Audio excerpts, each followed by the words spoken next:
குட்டீஸ் எல்லாத்துக்குமே ஒரு ஸ்பெஷலான ஒரு குட் ஆஃப்டர்நூன்பா. நான் தான் கௌதம் பேசிட்டு இருக்கேன். 7th தமிழுக்கான ஆஃபீஷியல் செகண்ட் மிட்டம் ரொம்ப இம்பார்ட்டன்ட் கொஸ்டின் வருது. வீடியோ ஸ்கிப் பண்ணால் ஃபுல்லாக பாருங்கள். அண்ட் நம்முடைய கௌதம் மீடியா 2.0 சேனலை மறந்துடாமல் சப்ஸ்கிரைப் பண்ணிட்டு பெல் பட்டனை ஆலில் கிளிக் பண்ணிங்க. நிறைய பேர் சப்ஸ்கிரைப் பண்ணாமல் பார்த்துருக்கீங்க. சப்ஸ்கிரைப் பண்ணிட்டு பெல் பட்டன் ஆலில் கிளிக் பண்ணிக்கோங்க. அண்ட் கீழே கொடுத்துருக்க வாட்ஸ்அப் சேனலில் மறந்துடாமல் ஜாயின் பண்ணி வச்சுக்கோங்க. இப்போ நீங்கள் பார்த்துருக்க பிடிஎஃப் அடுத்து அப்லோட் பண்ணி இல்லை சப்ஜெக்ட்டுக்கான பிடிஎஃப் உங்களுக்கு வீடியோ லிங்க் உங்களுக்கு அதில் அனுப்பப்படும். ஸோ அதில் மறக்காமல் ஜாயின் பண்ணி வச்சுக்கோங்க. டிஸ்கிரிப்ஷன் கான்வாஸ் அதுக்கான லிங்க்ஸ் இருக்குது. ஓகேங்களா? ஸோ சப்ஸ்கிரைப் பண்ணிட்டு ஜாயின் பண்ணிட்டீங்கன்னு நினைக்கிறேன்.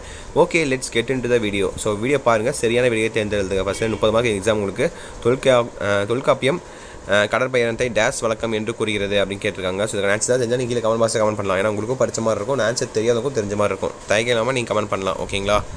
ஸோ அப்படியே பாருங்கள், தெளிவாக பாருங்கள். 5 சரியான விடையை தேர்ந்தெடுத்து கேட்டிருக்காங்க. எல்லா சப்ஜெக்ட்டுக்கும் நம்ம வீடியோ அப்லோட் பண்ணுறோமா நம்மளுடைய சேனல் சார்பாக உங்களுக்கு ரொம்ப யூஸ்ஃபுல்லாக இருக்கும். ஓகேங்களா?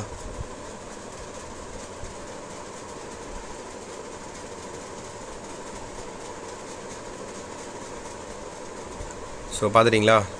அடுத்து குருவினா பாருங்கள். ஏதேனும் 3க்கு மட்டும் விடையளி அப்படின்னு கேட்டிருக்காங்க. 6, 7, 8, 9, 10.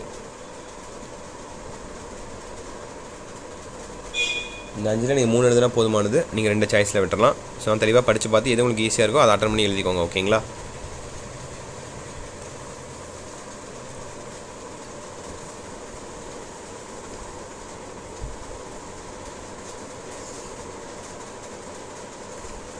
ஸோ குருவினா பார்த்துட்டிங்களா? அடுத்து சிறுவினா பாருங்கள். 11, 12. சிறுவினாக்கு அடுத்தபடி உங்களுக்கான மனப்பாட பகுதி. வானம் என தொடங்கும் கலங்கரை விளக்கம் பாடலை அடிப்பிராமல் எழுதுக அப்படின்னு கேட்குறாங்க. ஓகேங்களா?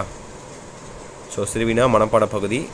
மனப்பாட பகுதிக்கு அடுத்தபடியாக எவையினும் 3க்கு மட்டும் விடையளி. உங்களுக்கு என்ன கலைச்சொல் எழுதுக, பொருத்தமான காலம் அமையுமாறு திருத்தி எழுதுக, ஓர் எழுத்து சொற்களால் நிரப்புக, அப்புறம் சரியான சொல்லை கொண்டு நிரப்புக. ஓகேங்களா? மொத்தம் 4 கொடுத்துருக்காங்க. இந்த 4ல் நீங்கள் 3 எழுதுனா போதுமானது. நீங்கள் ஒன்றை சாய்ஸில் விட்டுறலாம். ஓகேங்களா? ஸோ தெளிவாக பாருங்கள், படித்து பார்த்து ஆன்சர் பண்ணுங்கள். பார்த்துட்டிங்களா? கடைசியாக உங்களுக்கான விடையளி. ஸோ கடைசியாக பார்த்தீங்கன்னா, உங்கள் பகுதியில் நூலகம் ஒன்று அமைத்து தர வேண்டி நூலக ஆணையருக்கு கடிதம் எழுதுக அப்படின்னு கேட்குறாங்க. ஒன்று அதை எழுதணும், இல்லைன்னா ஆழ்கடலின் அடியில் கதையை சுருக்கி எழுதுக அப்படின்னு கேட்குறாங்க. ஓகேவா? இதெல்லாம் உங்களுக்கு புக்லேயே கதையாக இருக்குன்னு நினைக்கிறேன். ஒன்று மேலே கதை எழுதணும், எழுதணும், இல்லைனா எழுதணும். 2ல் இதை 1 எழுதணும். உங்களுக்கு 5 மார்க்கு. ஓகேவா? So that's it.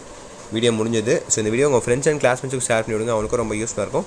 அண்ட் நம்மளுடைய கௌதம் மீடியா 2.0 சேனல் இதுவரை நிறைய பேர் சப்ஸ்கிரைப் பண்ணாமல் பார்த்துருப்பீங்க. கீழே சப்ஸ்கிரைப் பட்டன் இருக்கும். சப்ஸ்கிரைப் பண்ணிட்டு பெல் பட்டனை ஆலில் கிளிக் பண்ணி வச்சுக்கோங்க. அப்போ தான் நம்ம அடுத்தடுத்து அப்லோட் பண்ண வீடியோஸ் உங்களுக்கு இன்ஸ்டன்ட்டாக நோட்டிஃபிகேஷன் வந்து சேரும். அண்ட் கீழே கொடுத்துருக்க வாட்ஸ்அப் சேனல்லையும் மறந்துடாமல் ஜாயின் பண்ணிக்கோங்க. ஓகேங்களா? ஸோ தட்ஸ் இட் பா. Wish you the very all the best. Exam நல்லபடியாக எழுதுங்க. ஓகேங்களா? ஓகே சில குட்டீஸ். Bye students. பாய்.